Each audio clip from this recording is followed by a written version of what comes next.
الشیطان الرجیم بسم اللہ الرحمن الرحیم وقال ربکم ادعونی استجب لکم ان الذین یستکبرون عن عبادتی سیدخلون جہنم داخرین۔ حضرات علماء کرام، محترم بزرگوں، نوجوان بھائیوں،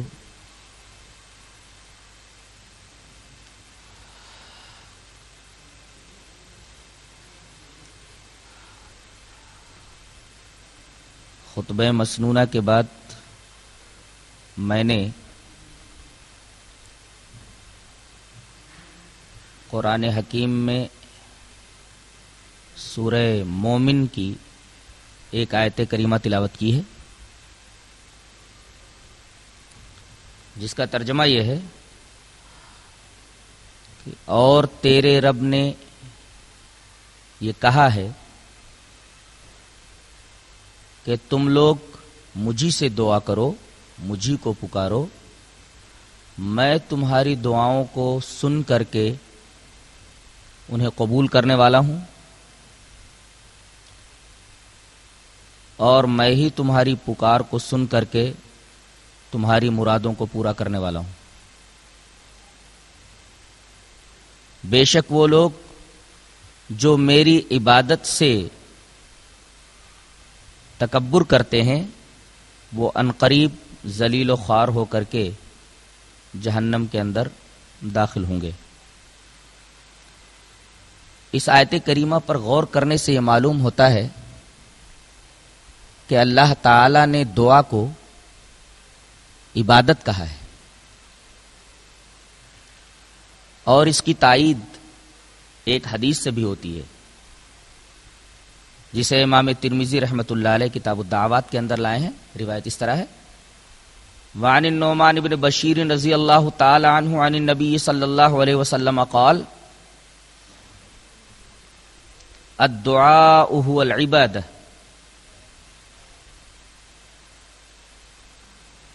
ثم قرأ وقال ربكم ادعوني استجب لكم ان الذين يستكبرون عن عبادتي سيدخلون جهنم داخرين۔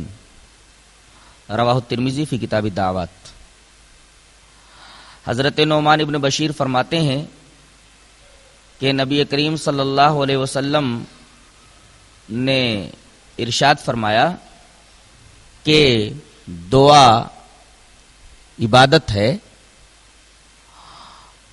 اور آپ نے اس کے ثبوت میں وہ آیت پیش کی: وقال ربکم ادعونی استجب لکم ان الذین یستکبرون عن عبادتی سیدخلون جہنم داخرین۔ جب اس آیت کریمہ اور اس حدیث پاک سے یہ بات ثابت ہو گئی کہ دعا عبادت ہے، تو جو اللہ کو چھوڑ کر کے کسی اور سے دعا مانگتا ہے، اللہ کو چھوڑ کر کے کسی اور سے اپنی حاجت روائی طلب کرتا ہے، کسی اور سے مدد مانگتا ہے، تو در حقیقت وہ اس کا عابد ہے، اس کی عبادت کرنے والا ہے۔ اور ہر مسلمان یہ جانتا ہے کہ غیر اللہ کی عبادت شرک ہے۔ تو جو کوئی اللہ کو چھوڑ کر کے کسی دوسرے سے دعا کرے، وہ سمجھو صراحتاً شرک کا مرتکب ہے۔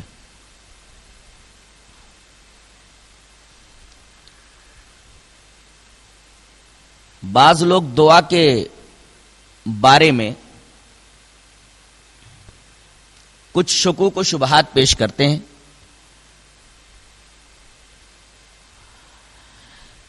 ایک شبہہ تو یہ پیش کیا جاتا ہے کہ دنیا میں ہم دیکھتے ہیں کہ ہمارا کوئی کام پڑتا ہے تو ہم دوسروں کی مدد لیتے ہیں، دوسروں کو پکارتے ہیں۔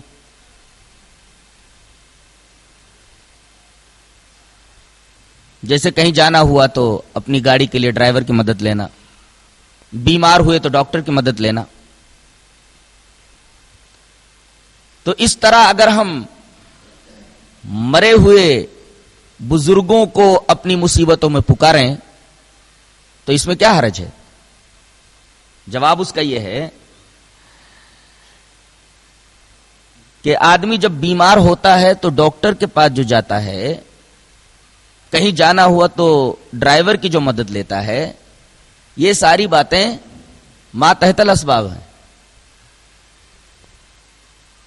اور اللہ تبارک و تعالی نے اس دنیا کو دار الاسباب بنایا ہے. تمام مسببات کو اسباب کے ساتھ جوڑ دیا ہے کہ سبب وجود میں جب آئے گا تو مسببات وجود میں آئیں گے. اور چونکہ اللہ تعالی نے اس عالم کو عالم اسباب بنایا ہے، تمام مسببات کو اسباب کے ساتھ جوڑ دیا ہے، تو اسباب کو استعمال کرنا ہمارے لیے ضروری ہے. اس کا تو حکم ہے، اس کے بغیر تو کائنات کے نظام ہی نہیں چل سکتا. شرک یہ ہے کہ آدمی ایسے شخص کو اپنی مدد کے لیے پکارے، ایسے شخص سے مدد طلب کرے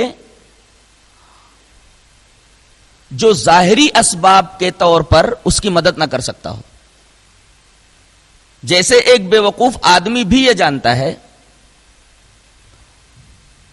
کہ خط لکھنے کے لیے ہاتھ ضروری ہے، جس کے پاس ہاتھ نہ ہو وہ خط نہیں لکھ سکتا، اس لیے کہ خط لکھنے کے لیے ہاتھ سبب ہے.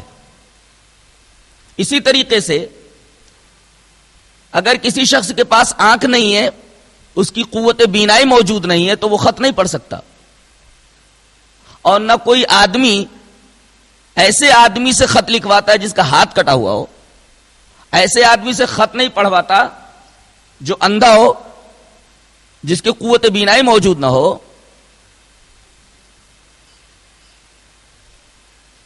تو جو شخص مر گیا وہ دستگیر کیسے ہو سکتا ہے، وہ مشکل کشا کیسے ہو سکتا ہے، وہ فریاد رس کیسے ہو سکتا ہے، وہ غریب نواز کیسے ہو سکتا ہے، وہ بندہ نواز کیسے ہو سکتا ہے. حضرت علامہ ابن تیمیہ رحمت اللہ علیہ نے یہ فرمایا کہ بایزید بستامی رحمت اللہ علیہ یہ فرمایا کرتے تھے کہ جو شخص اللہ تبارک و تعالی کو چھوڑ کر کے کسی اور سے مدد طلب کرتا ہے، کسی اور سے دعا مانگتا ہے، وہ در حقیقت اس ڈوبنے والے کی طرح ہے جو دوسرے ڈوبنے والے کی مدد طلب کرتا ہے. ایک آدمی خود ڈوب رہا ہو تو ڈوبنے والے کی مدد کیا کر سکتا ہے؟ اللہ تبارک و تعالی نے ایک جگہ اس طرح ارشاد فرمایا ہے، لہو دعوت الحق والذین يدعون من دونه لا يستجيبون لهم بشيء الا كباسط كفيه ليبلغ الى الماء ليبلغ فاه وما هو ببالغه وما دعاء الكافرين الا في ضلال. کہ اللہ کو پکارنا ہی حق ہے. جو لوگ اللہ کے علاوہ کسی دوسرے کو پکارتے ہیں، پکارنے والے کی مثال ایسے ہے جیسے وہ اپنا ہاتھ پانی کی طرف پھیلائے ہوئے ہو، اس امید میں کہ پانی چل کر کے اس کے منہ میں آ جائے. ظاہر ہے کہ پانی اس کے منہ میں آنے والا نہیں ہے.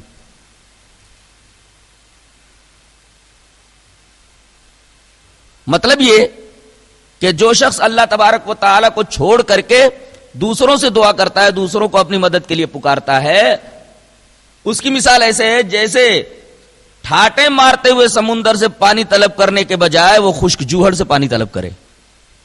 ظاہر ہے کہ ایسے آدمی کی تشنگی کبھی ختم نہیں ہو سکتی، پیاس کبھی نہیں بجھ سکتی.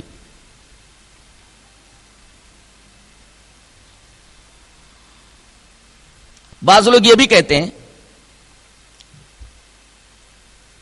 کہ دعا کی قبولیت کے لیے ضروری ہے کہ کسی بزرگ کا وسیلہ لے لیا جائے، اور بزرگ سے ان کی مراد یہ ہوتی ہے کہ کسی صاحب قبر کا وسیلہ لیا جائے. بغیر وسیلے کے ہماری دعائیں اللہ تبارک و تعالی قبول ہی نہیں کرتا، بغیر وسیلے کے ہمارے دعائیں قبول ہی نہیں ہوتی ہیں. اس کا بھی جواب قرآن حکیم میں موجود ہے. اللہ تبارک و تعالی نے ارشاد فرمایا، وَإِذَا سَأَلَكَ عِبَادِي عَنِّي فَإِنِّي قَرِيبٌ اجیب دعوت الداعِ اذا دعانی فلیستجیبوا لی ولیؤمنوا بی لعلہم یرشدون. یہ آیت کریمہ اس جگہ ہے جہاں رمضان کے احکام و مسائل بیان کیے جا رہے ہیں. رمضان کے احکام و مسائل کے درمیان دعا کا یہ مسئلہ لا کر کے ایک بات تو یہ واضح کر دی گئی کہ رمضان کا مہینہ دعا کا مہینہ ہے، اور اس مہینے میں بطور خاص اللہ تبارک و تعالیٰ دعائیں قبول کرتا ہے. لہذا لوگوں کو اس مہینے میں زیادہ سے زیادہ دعاؤں کا اہتمام کرنا چاہیے. ہم یہ دیکھتے ہیں کہ لوگ نمازیں پڑھ لیتے ہیں، سنتیں وغیرہ ادا کرنے کے بعد فوراً چلے جاتے ہیں. دعاؤں کا اہتمام ان کے ہاں نہیں ہے. رمضان کے احکام و مسائل کے درمیان دعا کا مسئلہ لا کر کے یہ بات واضح کر دی گئی ہے کہ رمضان کے اندر خاص طور سے دعاؤں کا اہتمام کرنا چاہیے، اس لیے کہ اس مہینے میں اللہ تبارک و تعالیٰ خاص طور سے دعاؤں کو قبول کرتا ہے. پہلی بات تو یہ معلوم ہوئی. دوسری بات یہ معلوم ہوئی کہ یہاں اللہ تبارک و تعالیٰ نے اپنے رسول کو خطاب کر کے یہ کہا ہے کہ اے میرے رسول، جب تجھ سے میرے بندے میرے بارے میں پوچھیں، میرے بارے میں سوال کریں، تو تو ان سے یہ بول دے کہ فإنی قریب، میں بہت قریب ہوں، اجیب دعوت الداع، ہر دعا کرنے والے کی دعا کو میں قبول کرتا ہوں. اس آیت کریمہ سے دو باتیں معلوم ہوئی. ایک بات تو یہ معلوم ہوئی کہ اللہ تبارک و تعالی بندوں سے دور نہیں ہے، قریب ہے. اب جب قریب ہے تو پھر وسیلے کی کیا ضرورت ہے؟ لوگ خود یہ مثالیں دیا کرتے ہیں کہ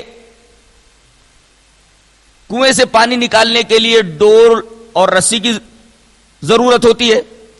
کنویں سے پانی اس وقت تک حاصل نہیں کیا جا سکتا جب تک کہ ڈول اور رسی کا سہارا نہ لیا جائے، ڈول اور رسی کا وسیلہ نہ لیا جائے. کوئی آدمی بلڈنگ پر اس وقت تک نہیں چڑھ سکتا جب تک کہ سیڑھی کا سہارا نہ لیا جائے، سیڑھی کا وسیلہ نہ لیا جائے. اس آیت کریمہ میں اسی تصور کا رد ہے، اسی عقیدے کا رد ہے کہ جب اللہ تبارک و تعالیٰ بہت قریب ہے تو اس تک پہنچنے کے لیے وسیلے کی کیا ضرورت ہے؟ جس طرح پانی اگر منہ تک آ جائے تو پھر ڈول اور رسی کی ضرورت نہیں ہے، اسی طریقے سے چھت اگر نیچے آ جائے تو پھر سیڑھی کے وسیلے کی ضرورت نہیں ہے. اسی طرح جب اللہ تبارک و تعالی ہمارے بہت زیادہ قریب ہے تو پھر ہماری دعائیں ڈائریکٹ اس تک پہنچ جائیں گی. دعا اس تک پہنچانے کے لیے ہمیں وسیلے کی ضرورت نہیں ہے. در حقیقت وسیلے کا یہ تصور مسلمانوں میں عیسائیوں سے آیا ہے. عیسائیوں کا ایک عقیدہ ہے عقیدہ کفارہ. عقیدہ کفارہ کی حقیقت یہ ہے کہ آدم و حوا سے گناہ ہوا یا کسی آدمی سے گناہ ہوتا ہے تو اللہ کی نگاہ میں وہ ناپسندیدہ ہو جاتا ہے. اب وہ یہ سوچتا ہے کہ میں نے تو اللہ تبارک و تعالیٰ کے قانون کو توڑا ہے، اللہ مجھے ناپسند کر رہا ہے، تو میں کس منہ سے اللہ تبارک و تعالیٰ سے دعا کروں، اللہ تبارک و تعالیٰ سے ڈائریکٹ مانگوں. اسی وجہ سے انہوں نے ایک راستہ نکالا کہ پوری انسانیت جب گمراہ ہو گئی، پوری انسانیت جب گنہگار ہو گئی، تو اس گناہ کی وجہ سے وہ اس لائق نہیں رہے کہ ڈائریکٹ اللہ تبارک و تعالی سے دعا کریں، اور اللہ تبارک و تعالی نے ان کے گناہوں کو معاف کرنے کا ارادہ فرمایا تو اپنے بیٹے کو نعوذ باللہ مسیح کو بھیجا، اور وہ پوری انسانیت کا گناہ اپنے کاندھے پر لے کر کے سولی کے اوپر چڑھ گیا. اس طرح پوری انسانیت کے گناہوں کا کفارہ ہو گیا. غور کیجئے تو وسیلے کا یہ تصور عقیدہ کفارہ جو عیسائیوں کا عقیدہ ہے اس سے بالکل ملتا جلتا ہے. جس طریقے سے عقیدہ کفارہ ایک طریقے سے اللہ تبارک و تعالی کی رحمت سے مایوسی ہے، ایسے ہی یہ عقیدہ وسیلہ بھی اللہ تبارک و تعالی کی رحمت سے ایک طریقے کی مایوسی ہے. حالانکہ انہیں یہ بات معلوم ہو جاتی اگر وہ قرآن و حدیث کا مطالعہ کرتے کہ ضروری نہیں کہ اللہ تبارک و تعالی برے آدمی کی دعا کو نہ سنے، اچھے آدمی ہی کی دعا کو سنے. اگر آپ سے سوال کیا جائے کہ سب سے بری ہستی کون، اللہ کی نگاہ میں سب سے ناپسندیدہ ہستی کون، آپ جواب دیں گے کہ شیطان، ابلیس، جس نے اللہ تبارک و تعالی کے حکم کے باوجود آدم کو سجدہ نہیں کیا اور راندے درگاہ ہوا. اس سے زیادہ ناپسندیدہ ہستی اللہ کی نگاہ میں اور کوئی نہیں. اور سب سے محترم ہستی، سب سے محبوب ہستی اللہ کی نگاہ میں جناب محمد رسول اللہ صلی اللہ علیہ وسلم کی ہے. لیکن آپ کو قرآن حکیم پڑھ کر کے اور حدیث پاک کا مطالعہ کر کے حیرت ہوگی کہ اللہ نے شیطان کی دعا کو قبول کر لیا اور نبی کی یوں تو بہت ساری دعائیں قبول کی، لیکن بعض جگہوں پر نبی کی بھی دعا اللہ نے قبول نہیں کی. جیسے جب شیطان کو راندے درگاہ کیا گیا تو شیطان نے ایک دعا مانگی. کیا دعا تھی؟ قال رب فانظرنی الی یوم یبعثون قال فانک من المنظرین. اے رب مجھے قیامت تک کے لیے مہلت دے. یہ اس کی دعا تھی، اور ربوبیت کا حوالہ دے کر کے اس نے یہ دعا کی. اللہ نے اس کی دعا قبول فرمائی. قال فانک من المنظرین، تیری دعا قبول ہو گئی، تجھے قیامت تک کے لیے مہلت دے دی گئی. دیکھیے شیطان نے براہ راست اللہ تبارک و تعالیٰ سے دعا مانگی، کوئی وسیلہ نہیں لیا، اور شیطان کی دعا کو بھی اللہ تبارک و تعالیٰ نے قبول کر لیا. اور سب سے محبوب ہستی جناب محمد رسول اللہ صلی اللہ علیہ وسلم، اللہ نے ایک مقام پر اپنے محبوب رسول کی بھی دعا قبول نہیں کی. یہ حدیث اپنے سامنے رکھیں. وعن سعد رضی اللہ تعالی عنہ ان رسول اللہ صلی اللہ علیہ وسلم اقبل ذات یوم من العالیہ حتی اذا مر بمسجد بنی معاویہ دخل فرکع فیہ رکعتین وصلینا معه ودعا ربه طویلا ثم انصرف الینا فقال سألت ربی ثلاثا فاعطانی ثنتین ومنعني واحدا سألت ربی الا یہلک امتی بالغرق فآتانیها وسألته الا یہلک امتی بالغرق فآتانیها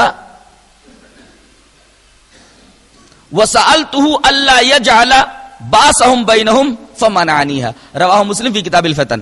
حضرت سعد ابن ابی وقاص رضی اللہ تعالیٰ عنہ فرماتے ہیں کہ رسول اللہ صلی اللہ علیہ وسلم ایک دفعہ مدینہ کے ایک علاقے عالیہ سے آ رہے تھے، یہاں تک کہ جب وہ مسجد بنی معاویہ کے پاس سے گزرے تو آپ مسجد میں داخل ہو گئے اور آپ نے وہاں 2 رکعت نماز ادا فرمائی. اس کے بعد دیر تک اللہ سے دعا کرتے رہے.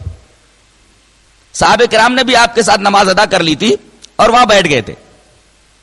نبی کریم صلی اللہ علیہ وسلم جب طویل دعا کے بعد فارغ ہوئے تو صحابہ کرام کی طرف توجہ کر کے فرمایا، جانتے ہو میں نے اتنی لمبی دعا اللہ سے کیا کی ہے؟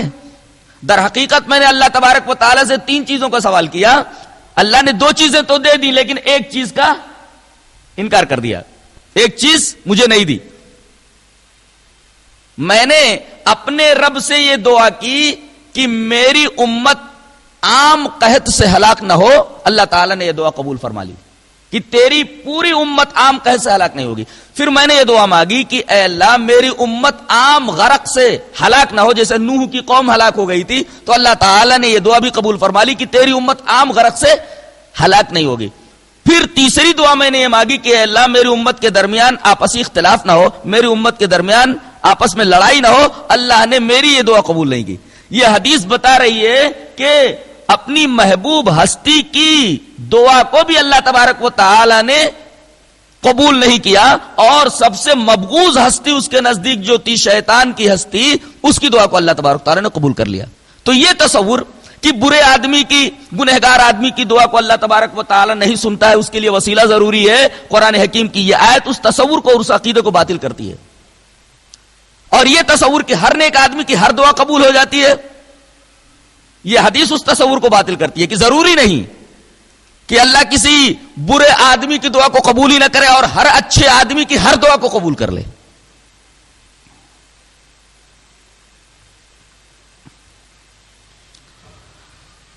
دعاؤں کا اہتمام کرنا چاہیے. دعاؤں کے تعلق سے مسلمان بڑی غفلت میں مبتلا ہیں. حالانکہ ہماری تمام پریشانیوں، ہماری تمام مصیبتوں کا حل صرف اور صرف دعا ہے. ہم جگہ جگہ یہ دیکھتے ہیں، بس اسٹاپس کے اوپر کوئی پوسٹر لگا ہوا ہوتا ہے، بسوں میں پوسٹر لگا ہوا ہوتا ہے، گاڑیوں میں پوسٹرز لگے ہوئے ہوتے ہیں، اس پہ لکھا ہوا ہوتا ہے ہماری پریشانیوں کا حل، اور نیچے لکھا ہوتا ہے فلاں بابا کے پاس جائیے، وہ کوئی تعویذ دے دیں گے، کوئی گنڈا دے دیں گے، جس کی وجہ سے آپ کی پریشانیوں کا حل مل جائے گا.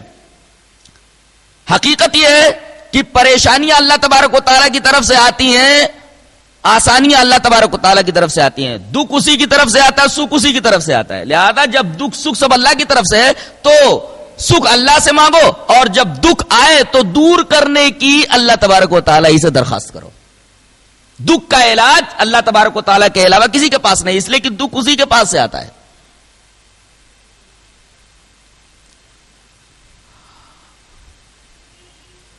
اللہ تبارک و تعالی کے رسول نے ایک حدیث بیان فرمائی ہے. حدیث اس طرح ہے: وعن سعد رضی اللہ تعالی عنہ قال قال رسول اللہ صلی اللہ علیہ وسلم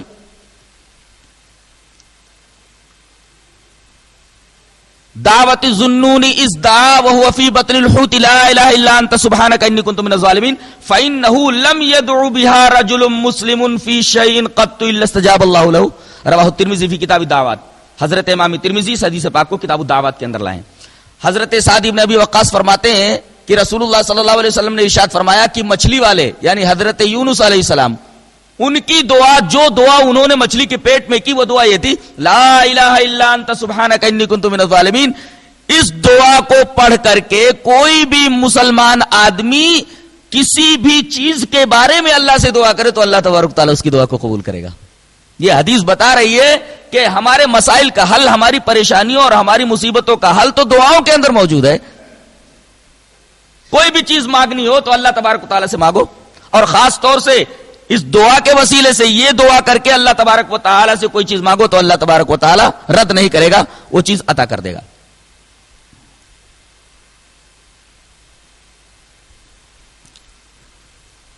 دعا کی اہمیت کا اندازہ ایک اور حدیث سے ہوتا ہے. اللہ کے رسول صلی اللہ علیہ وسلم نے ارشاد فرمایا: وعن سلمان الفارسی رضی اللہ تعالی عنہ قال قال رسول اللہ صلی اللہ علیہ وسلم لا يرد القضاء الا الدعاء ولا يزيد في العمر الا البر. رواہ الترمذی فی کتاب القدر. امام ترمذی اس حدیث پاک کو کتاب التقدیر میں جہاں تقدیر کا بیان ہے اس حدیث کو لائے. حضرت سلمان فارسی رضی اللہ تعالی عنہ فرماتے ہیں کہ نبی کریم صلی اللہ علیہ وسلم نے ارشاد فرمایا کہ تقدیر کو دعا کے علاوہ کوئی چیز نہیں ٹال سکتی، اور عمر کے اندر کوئی چیز اضافہ نہیں کر سکتی سوائے نیکی کے. یعنی دعا تقدیر کو ٹال دیتی ہے اور نیکی عمر کے اندر اضافہ کر دیتی ہے. تو اگر کسی آدمی کو اپنے عمر میں اضافہ مطلوب ہو تو زیادہ سے زیادہ نیکی کرے، اور اگر وہ تقدیر کو بدلنا چاہ رہا ہے اپنی تو اللہ تبارک و تعالیٰ سے دعا کرے. تقدیر کا بدلنا، اس کا ثبوت قرآن سے بھی ملتا ہے اور اس حدیث سے بھی ملتا ہے، اور حضرت عمر رضی اللہ تعالی عنہ کے ایک فعل سے ملتا ہے. ابن کثیر نے حضرت عمر رضی اللہ تعالی عنہ کا ایک فعل نقل کیا ہے. ابن کثیر میں وہ چیز موجود ہے کہ حضرت عمر رضی اللہ تعالی عنہ خانہ کعبہ کا طواف کر رہے ہیں اور ایک دعا کر رہے ہیں. وہ دعا کیا ہے؟ دعا کر رہے ہیں: اللہم ان کنت کتبت علی شقوۃ او ذنبا فامحوہ فإنک تمحو ما تشاء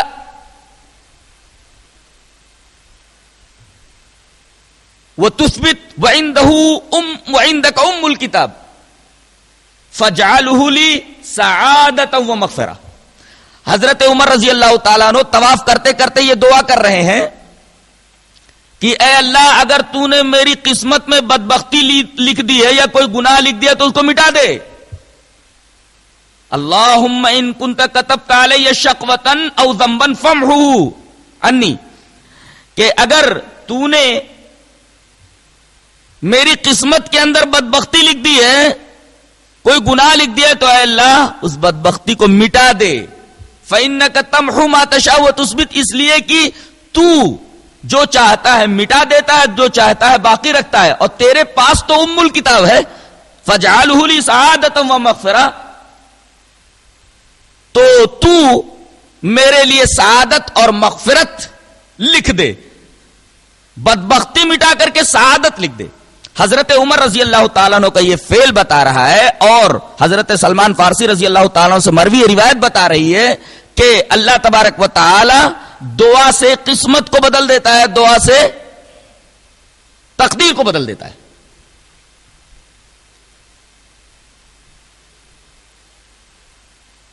دعا سے تقدیر بدلنے کا مطلب کیا ہے اس کو ذرا سرسری طور سے ذہن میں رکھ لیں. مثلا اللہ تبارک و تعالی نے ایک چیز لکھ دی ہے کہ بندے کو یہ چیز میں دوں گا، وہاں یہ بھی لکھ دیا ہے کہ اگر یہ دعا کرے گا تو دوں گا. ظاہر ہے کہ اس چیز کا حصول دعا کے اوپر معلق ہے. اگر دعا نہیں کرتا ہے تو وہ چیز اسے نہیں ملے گی، اگر دعا کرتا ہے تو وہ چیز مل جاتی. تقدیر میں بھی لکھا ہوا ہے کہ اگر بندہ مجھ سے دعا مانگے گا تو میں اس کی یہ مصیبت دور کر دوں گا، اس کی یہ پریشانی دور کر دوں گا. اگر دعا مانگتا ہے تو پریشانی دور ہو جائے گی، دعا نہیں مانگتا تو پریشانی دور نہیں ہوگی. یہ مطلب ہے تقدیر کے ٹلنے کا. اور عمر میں اضافہ ہونے کے دو مفہوم ہیں. ایک مفہوم تو حقیقی ہے کہ اگر عمر میں زیادتی کا مطلب یہ لیا جائے کہ حقیقت میں عمر میں زیادتی ہو جاتی ہے تو اس کا مطلب یہ ہے کہ اللہ نے جہاں تقدیر میں یہ لکھ دیا کہ اس کی عمر 40 سال ہے، وہاں یہ بھی لکھ دیا ہے کہ اگر یہ حج کرتا ہے، عمرہ کرتا ہے، یہ نیکیاں کرتا ہے تو اس کی عمر 40 سال سے بڑھا کر کے 60 سال کر دی جائے گی. اور اگر نہ حج کرتا ہے استطاعت کے باوجود، نہ عمرہ کرتا ہے، نہ اور نیکیاں کرتا ہے، گناہوں میں ملوث رہتا ہے، تو اس کی عمر کے اندر اضافہ نہ کیا جائے. یہ مفہوم ہے جب اس حدیث کو اور عمر کے اندر زیادتی کو حقیقت پر محمول کیا جائے. اور اگر حقیقت پر محمول نہ کر کے اس حدیث کو مجاز پر محمول کیا جائے تو اس کا مطلب یہ ہوگا کہ اللہ تبارک و تعالی عمر اتنی ہی رکھے گا. 40 سال اگر عمر ہے تو 40 سال ہی رہے گی، لیکن 40 سال میں اتنے کام اس سے لے لے گا، وہ اتنے اعمال صالحہ کر لے گا، اللہ تبارک و تعالی اسے اتنے اعمال صالحہ اور اچھے اعمال اور نیک اعمال کی توفیق دے دے گا کہ اگر 100 سال کی بھی عمر اسے دے دی جاتی تو اتنے اعمال نہ کر پاتا جتنی کی اس نے 40 سال کے اندر کر لی ہے. تو یہ در حقیقت عمر میں اضافہ ہی ہوا. تو دعا سے تقدیر بدل جاتی ہے اور نیکی سے عمر کے اندر اضافہ ہو جاتا ہے، جس سے دعا کی اہمیت کا اندازہ ہوا.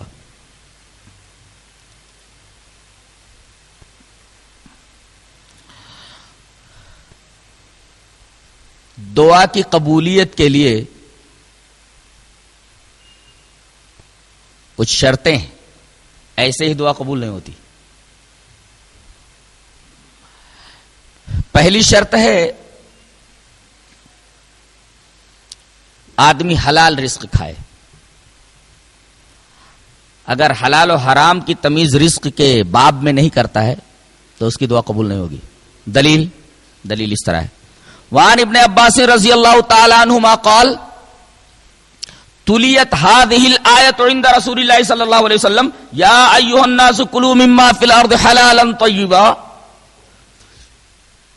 فقام سعد بن ابی وقاص رضی اللہ تعالی عنہما فقال یا رسول اللہ ادعو اللہ ان یجعلنی مستجاب الدعوة فقال له النبی صلی اللہ علیہ وسلم یا سعد اطب مطعمک تکن مستجاب الدعوة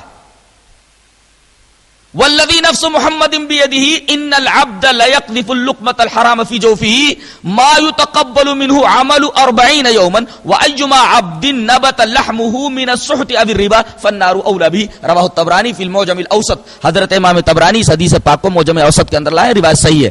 حضرت سعد بن ابی وقاص کے بارے میں ایک واقعہ اس حدیث پاک میں منقول ہے. حضرت ابن عباس رضی اللہ تعالیٰ عنہ فرماتے ہیں کہ نبی کریم صلی اللہ علیہ وسلم کے پاس اس آیت کریمہ کی تلاوت کی گئی. کون سی آیت؟ یا ایھا الناس کلوا مما فی الارض حلالا طیبا. سعد بن ابی وقاص اس محفل میں موجود تھے. وہ کھڑے ہوئے اور کہا کہ اللہ کے رسول، اللہ سے میرے بارے میں دعا فرما دیجئے کہ میں مستجاب الدعوات ہو جاؤں. مستجاب الدعوات کا مطلب جو دعا میں کروں اللہ تبارک و تعالیٰ اسے قبول کر لے. آپ اللہ سے ایسی دعا فرما دیں کہ میں مستجاب الدعوات ہو جاؤں. نبی کریم صلی اللہ علیہ وسلم نے فرمایا سعد ایک کام کر لو تم مستجاب الدعوات ہو جاؤ گے. کہا کہ اللہ کے رسول وہ کون سا کام ہے؟ کہا کہ اطب مطعمک، ایک کام کر لے، اپنا کھانا حلال کر لے. جو لقمہ تیرے پیٹ میں جائے پوری تحقیق کے ساتھ جائے کہ یہ حلال کا ہے.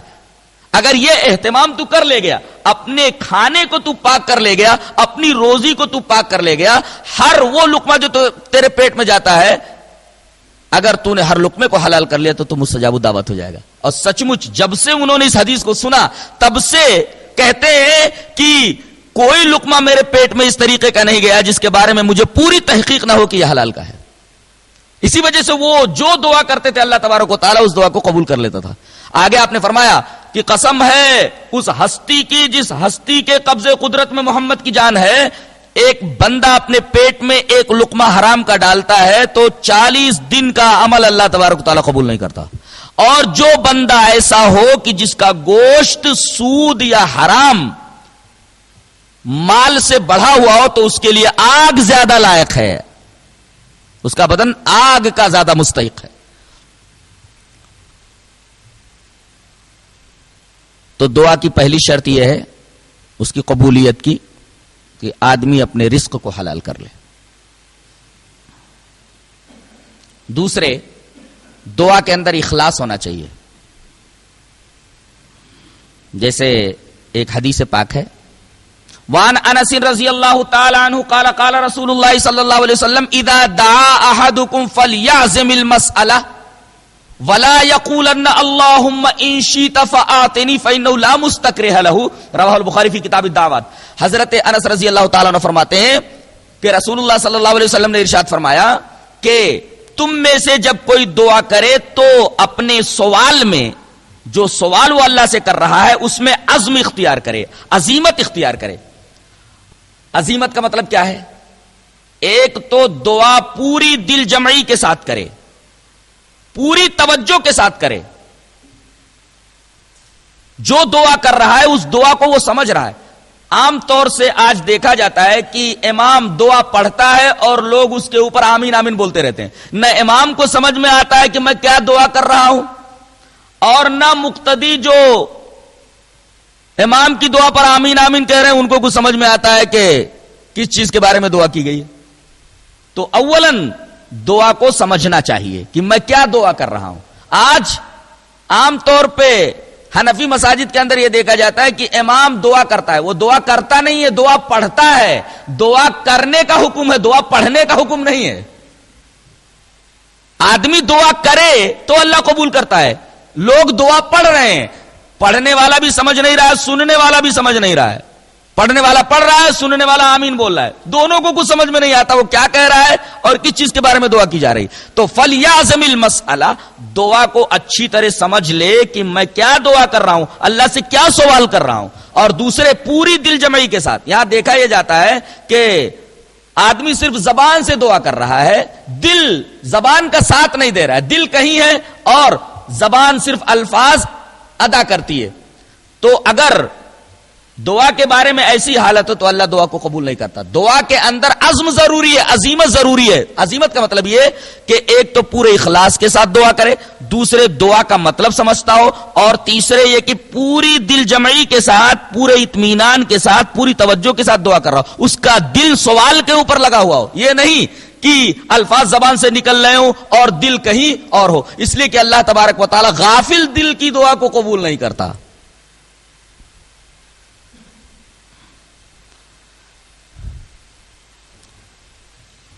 تو دوسری شرط اخلاص اور عزیمت ہے. اور در حقیقت جیسے عبادت کی روح دعا ہے تو دعا کی روح عزیمت ہے. اگر عبادت سے دعا کو نکال لیا جائے تو عبادت بے معنی ہو جاتی ہے, ایسے ہی دعا سے اگر عزیمت کو نکال لیا جائے تو دعا بے روح ہو جاتی ہے.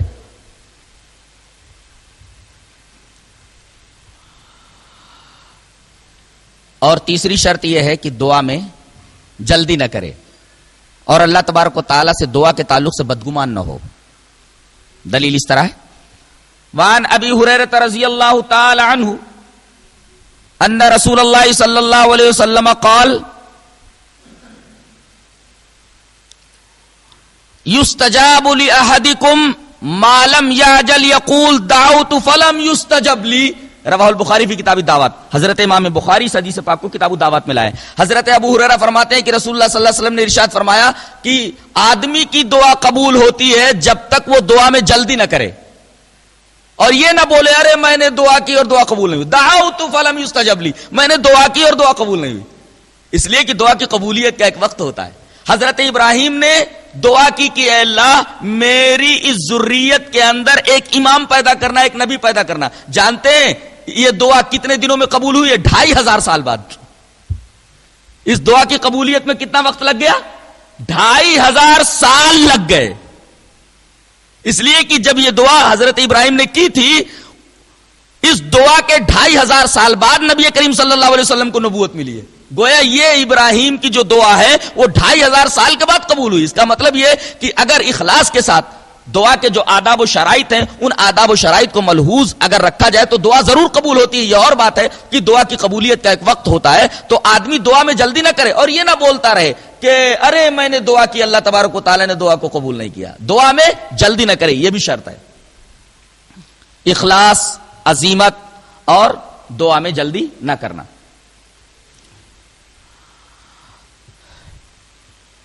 ایک شرط اور ہے کہ زیادہ تر وہ اللہ تبارک و تعالیٰ کی ربوبیت کا حوالہ دے کر دعا کرے.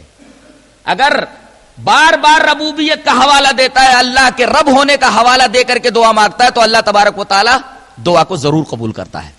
اس کا ثبوت قرآن میں ہے. اولی الالباب کی دعا کا تذکرہ جہاں 4 پارے کے اندر کیا گیا ہے، سورہ آل عمران کے اختتام پر یوں ہے، اولی الالباب اس طرح دعا مانگتے ہیں، ربنا ما خلقت هذا باطلا سبحانك فقنا عذاب النار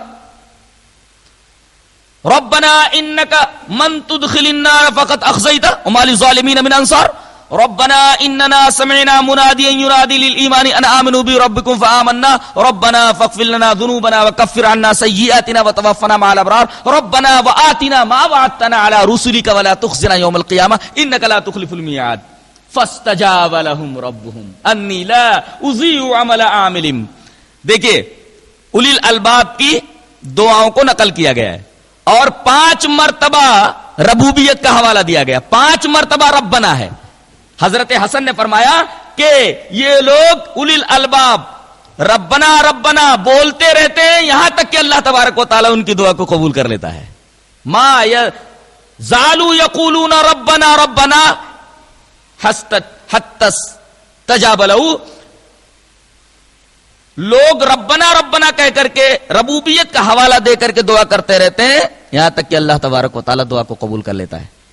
تو دعا کے وقت اللہ کی ربوبیت کا حوالہ دیا جائے، اللہ اس دعا کو ضرور قبول کرتا ہے.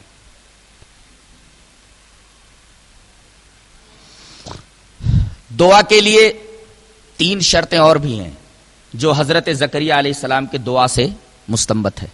حضرت زکریا علیہ السلام اولاد چاہتے تھے، وہ بھی زندگی کے ایسے موسم میں جہاں عام طور پر بچوں کی پیدائش محال ہوتی ہے. اللہ سے اس وقت بچے کی پیدائش کے لیے، نیک اولاد کے لیے دعا مانگ رہے ہیں. اللہ نے اس کا تذکرہ اس طرح فرمایا ہے، کاف ہا یا عین صاد ذکر رحمت ربک عبدہ زکریا اذ نادى ربه نداء خفیا قال رب انی وهن العظم منی واشتعل الراس شیبا ولم اکن بدعائک رب شقیا. حضرت زکریا دعا کر رہے ہیں، دھیرے دھیرے دعا کر رہے ہیں. انہوں نے اپنے رب کو دھیرے دھیرے پکارا. تو ایک شرط یہ ہوئی کہ زور زور سے دعا نہ کر کے آدمی دھیرے سے دعا کرے، اس لیے کہ اگر آدمی دھیرے دھیرے دعا کرتا ہے، چپ کے دعا کرتا ہے، تو اس میں ریا کا امکان نہیں ہوتا، اور جس دعا میں ریا کا امکان نہ ہو اللہ تبارک تعالیٰ اس دعا کو قبول کرتا ہے. دعا دھیرے دھیرے کی جائے، اس کا مطلب دھیرے دھیرے چپ کے دعا کرنا افضل ہے زور زور سے دعا کرنے کے مقابلے میں. ایک شرط یہ. دوسری شرط، اپنی عاجزی، اپنی انکساری، اپنی کمزوری، اپنی بے بسی، اس کا اظہار کرے، جیسے حضرت زکریا علیہ السلام نے اظہار کیا. قال رب انی وہن العظم منی واشتعل الراس شیبا ولم اکن بدعائک رب شقیا. اے میرے رب میری ہڈیاں کمزور ہو گئی ہیں. بدن کے اندر ہڈی جو ہوتی ہے یہ اصل بنیاد ہوتی ہے. ہڈی اگر کمزور ہو جائے تو پورا بدن کمزور ہو جاتا ہے. اے اللہ میری ہڈیاں کمزور ہو گئی ہیں، یعنی میرا بدن کمزور ہو گیا ہے. ہڈیوں کا کمزور ہونا یہ دلیل ضعف اور دلیل کبر ہے، یعنی بڑھاپے کی دلیل ہے اور کمزوری کی دلیل ہے. اللہ میں بہت کمزور ہو گیا اور میری ہڈیاں کمزور ہو گئی. وَاسْتَعَلَ الرَّاسُ شَيْبًا، اور میرے بال سفید ہو گئے. بال سفید ہونے کا مطلب یہ ہے کہ اب موت کا فرشتہ آنے ہی والا ہے. بال کا سفید ہونا، یہ بال کا سفید ہونا در حقیقت یہ موت کا قاصد ہے، اور یہ سفید بال نذیر ہے، اور یہ رائد ہے، یہ بتا رہا ہے کہ اب تیری موت قریب ہے. تو اے اللہ میں موت کی چوکھٹ پر پہنچ چکا ہوں، میرے اعضاء کمزور ہو چکے ہیں، ہڈیاں کمزور ہو گئی ہیں، مجھے اولاد عطا فرما. یہ دوسری دعا جس میں اپنی عاجزی کا اظہار ہے. اور تیسرے ولم اکن بدعائک رب شقیا، اے میرے رب میں نے جب بھی تجھ سے مانگا تو نے مجھے عطا کیا. یعنی اللہ تبارک و تعالیٰ کی نعمتوں کا اعتراف کرے. بعض لوگوں کو اللہ نعمتیں عطا کرتا ہے لیکن ان نعمتوں کی ناشکری کرتے ہیں. پوچھا جائے کام دھندا کیسا چل رہا ہے؟ ارے بولے بس ایسے ہی چل رہا ہے. حالانکہ اگر صحیح سے دھندا چل رہا ہے تو اس کا اظہار کرو. اللہ تبارک و تعالیٰ کی نعمت ہے اور اس نعمت کا اظہار ضروری ہے. تو دعا دھیرے دھیرے کرے، اپنی عاجزی اور اپنی کمزوری کو اللہ کے سامنے پیش کرے، اور تیسرے اللہ تبارک و تعالیٰ کی نعمتوں کا اعتراف کرے. اب ایک سوال اور رہ جاتا ہے کہ بسا اوقات ایسا لگتا ہے جیسے آدمی نے دعا کی اور دعا قبول نہیں ہوئی. اس سلسلے میں بھی حدیث پاک موجود ہے اور آدمی کے شبہے کا جواب دیا گیا ہے. حدیث اس طرح ہے، وعن ابی سعید الخدری رضی اللہ تعالی عنہ ان النبی صلی اللہ علیہ وسلم قال ما من مسلم يدعو بدعوة ليس فيها اثم ولا قطيعة رحم الا آتاه الله بها احدى ثلاث، اما ان يعجل له دعوته واما ان يدخرها له في الاخرة واما ان يصرف عنه من السوء مثلها. قالوا اذا نكثر، قالوا الله اكثر. رواه احمد فی مسندی. یہ روایت مسند احمد میں ایسے ہی موجود ہے. حضرت ابو سعید خدری فرماتے ہیں کہ نبی کریم صلی اللہ علیہ وسلم نے ارشاد فرمایا، کوئی بھی مسلمان کوئی بھی دعا کرے، کوئی مسلمان کوئی بھی دعا کرے، اس دعا کے اندر نہ تو گناہ کی بات ہو اور نہ تو رشتہ داری کا کاٹنا ہو. کوئی گناہ کی بات دعا میں نہ ہو اور رشتہ داری کا کاٹنا نہ ہو، تو اللہ تبارک و تعالی تین چیزوں میں سے ایک چیز تو ضرور دیتا ہے. کیا؟ جو دعا اس نے مانگی ہے وہی دعا قبول کر لیتا ہے. بندے نے جو دعا کی اللہ تبارک و تعالی بندے کی اس دعا کو ویسے ہی قبول کر لیتا ہے، جو مانگا وہ دے دیا. یا اگر بندے نے کوئی چیز مانگی اور اللہ اس چیز کو دینا مصلحت کے خلاف سمجھتا یہ ہے کہ اگر میں نے یہ چیز دے دی تو بندے کا ایمان خطرے میں پڑ جائے گا، بندے کو یہ چیز دینا بندے کے ایمان کے لیے، اس کے عمل کے لیے مضر ہے یا اس کی صحت کے لیے مضر ہے، یہ اللہ تبارک و تعالیٰ کو زیادہ معلوم ہے. اگر وہ چیز نہیں دیتا تو بندہ یہ نہ سوچے کہ میں نے جو اللہ سے مانگا تھا اللہ نے نہیں دیا، اللہ تبارک و تعالیٰ سے بدظن ہو جائے. بلکہ اللہ کے رسول نے فرمایا اس دعا کے بدلے میں اللہ تبارک و تعالیٰ اس کی کسی مصیبت کو دور کر دیتا ہے. کوئی بڑی مصیبت آنے والی ہوتی ہے تو اللہ اس دعا کی وجہ سے اس بڑی مصیبت کو اس سے دور کر دیتا ہے، اس سے دفع کر دیتا ہے. تو دعا کا فائدہ ہوا کہ نہیں ہوا؟ اگرچہ جو چیز اس نے مانگی تھی وہ نہیں ملی، لیکن فائدہ تو ہوا کہ کوئی بڑی مصیبت آنے والی تھی، اس دعا کی وجہ سے وہ مصیبت ٹل گئی. اور چلو جو چیز بندے نے مانگی تھی وہ بھی نہیں اللہ نے دی، اور کوئی پریشانی آنے والی تھی اس دعا کی وجہ سے اللہ نے وہ پریشانی بھی دور نہیں کی. تو تیسری چیز یہ ہے کہ اللہ تبارک و تعالیٰ اس دعا کو آخرت کے لیے اسٹور کر لیتا ہے، آخرت کے لیے ذخیرہ بنا لیتا ہے. کل قیامت کے دن ان تمام دعاؤں کا بدلہ دے گا. اور اللہ قیامت کے دن جب ان دعاؤں کا بدلہ دینے پر آئے گا تو بندہ یہ تمنا کرے گا کہ کاش دنیا میں میری کوئی دعا قبول نہ ہوئی ہوتی اور سب اسٹور کر لی جاتی اور سب دعاؤں کے بدلے میں آج مجھے اللہ تبارک و تعالیٰ سارے انعامات دے دیتا. تو دعا بندے کی رائے کا کہا جاتی ہے اگر اخلاص کے ساتھ ہو اور آداب و شرائط کے ساتھ ہو. آخر میں ایک شبہے کا جواب دینا ضروری سمجھتا ہوں. بعض لوگ یہ کہتے ہیں کہ اللہ سے نہ مانگ کر کے ہم کسی قبر کے اوپر جاتے ہیں اور وہاں مانگتے ہیں تو بیٹا بیٹی مل جاتے ہیں. بیٹے کی درخواست کرتے ہیں تو وہاں بیٹا مل جاتا ہے، بیٹی کی درخواست کرتے ہیں تو وہاں بیٹی مل جاتی ہے. جواب اس کا یہ ہے کہ قبر کے اوپر جا کر کے بیٹا بیٹی مانگنا یہ شرک ہے. اور اگر وہاں بیٹا بیٹی مل جائے قبر پر مانگنے کی وجہ سے تو یہ نہ سمجھا جائے کہ یہ بیٹا بیٹی بابا نے دیا ہے، بلکہ قبر کے اوپر بندے نے اگر بیٹا بیٹی مانگا ہے تو بیٹا بیٹی اللہ تبارک و تعالی ہی دیتا ہے، اس لیے کہ صاحب قبر تو اس کی آواز کو سن ہی نہیں رہا ہے. اس لیے کہ اللہ نے فرمایا وَمَنْ أَضَلُّ مِمَّنْ يَدْعُو مِن دُونِ اللَّهِ مَن لَّا يَسْتَجِيبُ لَهُ إِلَى يَوْمِ الْقِيَامَةِ. وہم عن دعائہم غافلون. اس آدمی سے زیادہ گمراہ کون ہو سکتا ہے جو ایسے لوگوں کو پکارے جو قیامت تک اس کی پکار کا جواب نہ دے سکیں اور وہ قیامت تک اس کی پکار سے غافل ہے. تو اللہ نے فرما دیا کہ مرنے کے بعد آدمی کا تعلق عالم دنیا اس عالم سے اس دنیا سے کٹ جاتا ہے, اس کا تعلق دوسرے عالم سے ہو جاتا ہے جس کو عالم برزخ کہتے ہیں, اور یہاں کی آواز وہاں تک نہیں پہنچائی جا سکتی. اگر کسی نبی کی آواز کو اللہ تعالیٰ نے مردوں تک پہنچا دیا, جیسے بدر میں جتنے کافر مارے گئے تھے ان کو کنویں میں ڈال دیا گیا اور نبی کریم صلی اللہ علیہ وسلم کنویں کے کنارے آئے اور آپ نے ہر ایک کا نام لے لے کر کے انہیں مخاطب کیا, تو صحابہ کرام نے کہا کہ اللہ کے رسول آپ مردوں کو خطاب کر رہے ہیں. کہا کہ اس وقت وہ تم سے زیادہ سن رہے ہیں. تو یہ نبی کریم صلی اللہ علیہ وسلم کا معجزہ ہے. عام طور پر مردوں تک اپنی بات کوئی نہیں پہنچا سکتا, یہ آیت کریمہ بتا رہی ہے. اور ایک جگہ اور فرمایا گیا انما یستجیب الذین یسمعون, سننے والے ہی جواب دیتے ہیں.